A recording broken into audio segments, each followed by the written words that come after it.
हाँ, कक्षा 8 के विद्यार्थी ध्यान दें। एक बार फिर ऑनलाइन क्लास में आप सबका स्वागत है। प्यारे बच्चों, हम आपको अपराजिता पाठ का वाचन करा रहे थे, जिसमें अभी कुछ शेष रह गया है। उस शेष भाग में से कुछ हम फिर आपको पढ़ाएंगे और शेष जो बचा रहेगा वो अगले दिन आपको पढ़ाया जाएगा। तो प्यारे बच्चों, देखें,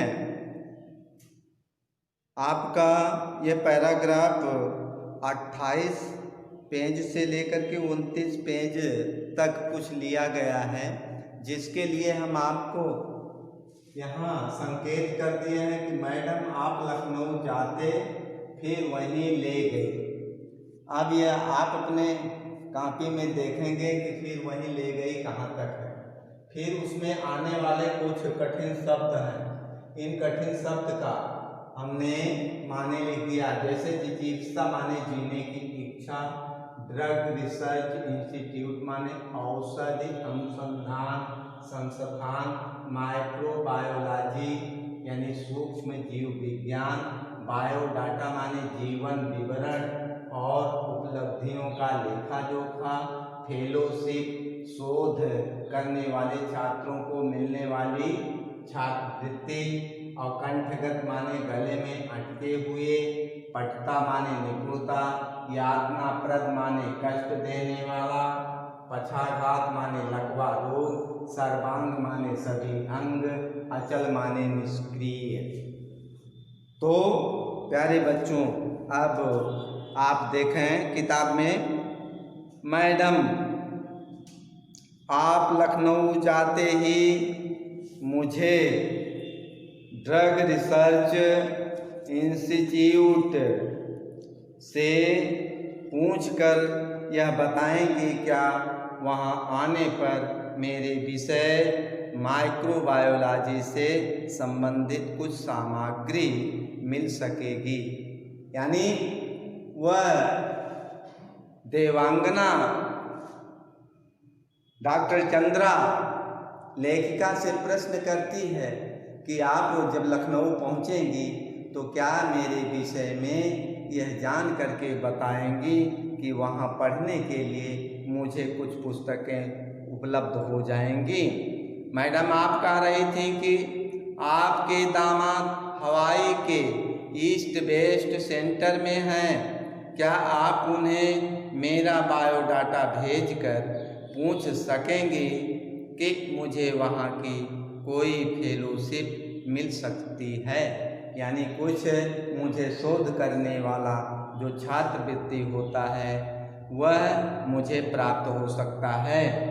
यहाँ कभी सामान्य सी हड्डी टूटने पर या पैर में मोच आ जाने पर ही प्राण ऐसे कंठगत हो जाते हैं जैसे विपत्ति का आकाश ही सिर पर टूट पड़ा है। और इधर यह लड़की है कि पूरा निचला धड़ शून्य है, शून्य यानी उसमें किसी प्रकार से जीव नहीं है, निर्जीव हो गया। फिर भी बोटी बोटी फड़क रही है, फिर भी उसमें कुछ करने की क्षमता और ललक जागृत है, दिखाई पड़ती है। ऊंची नौकरी की एक ही नीरस करवट में उसकी निरंतर प्रतिभा डूबती जा रही है, यानी उसके अंदर जो प्रतिभाएं हैं वह नौकरी पाने में डूबी हुई है। ऊंची नौकरी की एक ही निरंतर करवट में उसकी निरंतर प्रतिभा डूबती जा रही है। आजकल वह IIT मद्रास यानी जो चेन्नई में है में काम कर रही है। जन्म के 18वें महीने में ही जिसकी गर्दन से नीचे का पूरा शरीर पोलियो ने निर्जीव कर दिया, यानी लकवा उसे मार दिया। उसने किस अद्भुत साहस, यानी कैसा अनोखा उसके अंदर उत्साह और साहस है, हिम्मत है, से नियत को अंगूठा दिखाया, यानी नियत माने प्रकृति को वह चकमा दे दिया। अपनी थीसिस पर डॉक्टरेट ली होगी, यानी अपनी पढ़ाई पर उसे डॉक्टर का पुरस्कार मिला होगा। मैडम, मैं चाहती हूँ कि कोई मुझे सामान्य सा सहारा भी न दे। आप तो देखती हैं मेरी माँ को मेरी कार चलानी पड़ती है। मैंने इसी से एक ऐसी कार का नक्शा बना कर दिया है जिससे मैं अपने पैरों के निर्जीव अस्तित्व को भी सजीव बना दूंगी। यानी उसने एक कार का निर्माण किया है, नक्शा बनाया है। अगर उस तरह से कार बन जाती है तो उसके पैरों में भी जान आ सकती है। यह देखिए, मैंने अपनी प्रयोगशाला में अपना संचालन कैसा सुगम बना लिया है। यानी जहाँ वो प्रयोग करती है वहाँ उसके इंस्ट्रूमेंट, उसके जो सहायक सामग्री हैं, जो हथियार हैं, वो कैसे उसे सजा करके रखी है कि उसे बिना किसी परेशानी के प्राप्त हो जाता है। मैं अपना सारा काम अब स्वयं निपटा लेती हूँ। उसने मुझे तस्वीरें दिखाई। समस्त सामग्री उसके हाथों की पहुँच तक ऐसे धरी थी कि निचला धड़ ऊपर उठाए बिना ही वह मनचाही सामग्री मेज से उतार सकती थी। किंतु उसकी आज की इस पटुता के पीछे, यानी उसके निपुणता के पीछे एक सुदीर्घ कठिन अभ्यास की यातनाप्रद भूमिका भी है। यानी उसने कितना कठिन अभ्यास करके उसे बनाया है। स्वयं डॉक्टर चंद्रा के प्रोफेसर के शब्दों में, हमने आज तक 2 व्यक्तियों द्वारा सम्मिलित रूप से नोबेल पुरस्कार पाने के ही विषय में सुना था, परंतु आज हम शायद पहली बार इस पीएचडी के विषय में भी कह सकते हैं। देखा जाए तो यह डॉक्टरेट भी संयुक्त रूप से मिलनी चाहिए। डॉक्टर चंद्रा और उनकी अद्भुत साहसी जननी यानी उनकी माता श्रीमती टी सुब्रमण्यम को 25 वर्ष तक इस सहिष्णु महिला ने पुत्री के साथ साथ कैसे कठिन साधना की।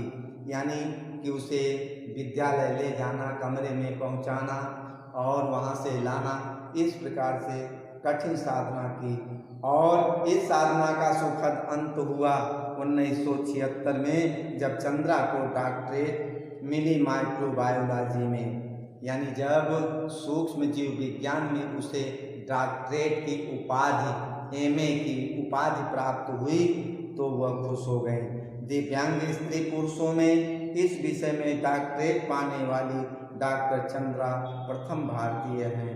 जब इसे सामान्य ज्वर के चौथे दिन पक्षाघात हुआ तो गर्दन के नीचे इसका सर्वांग यानी सभी अंग अचल हो गया।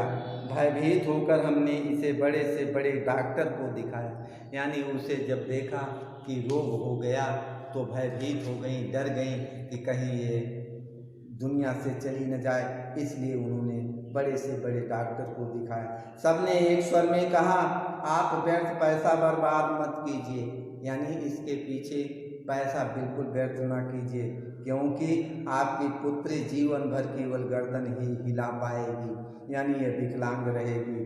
संसार की कोई भी शक्ति से रोग मुक्त नहीं कर सकती। सहसा श्रीमती सुब्रमण्यम का कंठ अवरुद्ध हो गया। यानी इतना सुनते ही डॉक्टरों के द्वारा जब कहा गया कि वो पूरे जीवन स्वस्थ नहीं हो पाएगी तो वह कुछ कह ना सके। फिर वह धीमे स्वर में मुझे बताने लगी, मेरे गर्भ में तब इसका भाई आ गया था। इसके भयानक अभिशाप के बावजूद मैंने कभी विधाता से यह नहीं कहा कि प्रभु इसे उठा लो, इसके इस जीवन से तो मौत भली है। मैं निरंतर इसके जीवन की भीख मांगती रही। केवल सिर हिलाकर यह इधर उधर देख भर सकती थी, न हाथों में गति थी न पैरों में। फिर भी मैंने आशा नहीं छोड़ी। एक आर्थोपैडिक सर्जन की बड़ी ख्याति सुनी थी, वहीं ले गई। तो देखें, असीम उत्साह और साहस के बल से आदमी बड़ा सा बड़ा काम कर लेता है।